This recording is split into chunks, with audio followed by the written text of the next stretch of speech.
ಎಲ್ಲ ಕಡೆಯಿಂದ ಒಂದೇ ಒಂದು ಕಾರ್ಯಕರ್ತರ ಒಂದು ಸಂಕೇತ ಏನು ಬರ್ತಾಯಿದೆ ಅಂದರೆ ಒಂದು ಹಿಂದೂ ಪಕ್ಷ ಕಟ್ಟಿ ಬಿ ಜೆ ಪಿಯಿಂದ ನಾವು ಹಿಂದೂಗಳು ಸುರಕ್ಷಿತ ಇಲ್ಲ ಕರ್ನಾಟಕದಲ್ಲಿ.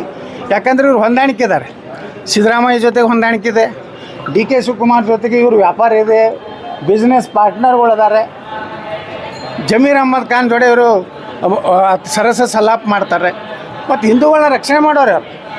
ನಿಮಗೆ ಓಟ್ ಹಾಕಿದ್ದು ಹಿಂದೂಗಳ ರಕ್ಷಣೆ ಮಾಡಲಿಕ್ಕೆ, ನೀವು ಅದನ್ನು ಮಾಡ್ತಾಯಿಲ್ಲ. ವಿಧಾನಸಭೆಯಲ್ಲಿ ಆ ರಾಜಣ್ಣವ್ರು ಹೇಳ್ತಾರೆ, ಆದರೆ ಆ ವಿಜಯೇಂದ್ರ ಬಂದು ಅಶೋಕ್ಗೆ ಹೇಳ್ತಾನೆ ಅದನ್ನು ಪ್ರಸ್ತಾಪ ಮಾಡಬೇಡಿ. ಯಾಕಂದರೆ ಅವ್ರು ಹೇಳಿದ್ದಾರೆ ಸಿದ್ದರಾಮಯ್ಯ, ಡಿ ಕೆ ಶಿವಕುಮಾರ್, ವಿಜಯೇಂದ್ರಗೆ, ನೀ ಏನಾದರೂ ಭಾಳ ಜಿಗಿದಾಡೋದಂದರೆ ನಿಮ್ಮ ಅಪ್ಪನ ಪೋಕ್ಸೋದಲ್ಲಿ ಒಳಗೆ ಹಾಕ್ತೀವಿ, ನಿನ್ನ ಮ್ಯಾಗಿನ ನಕಲಿ ಸಹಿಗಳನ್ನು ನಾವೆಲ್ಲ CBI ಕೊಟ್ಟು ನೀನು ಬರೋಬ್ಬರಿ ಮಾಡ್ತೀವಿ ಅಂದಿದ್ದಕ್ಕೆ ಬಿ ಜೆ ಪಿಯನ್ನು ಇವತ್ತು ಕರ್ನಾಟಕದಲ್ಲಿ ಒಂದು ನೈತಿಕ ಅಧಪತನ ಮಾಡಲಿಕ್ಕೆ ವಿಜಯೇಂದ್ರ ಕಾರಣದಾನೆ.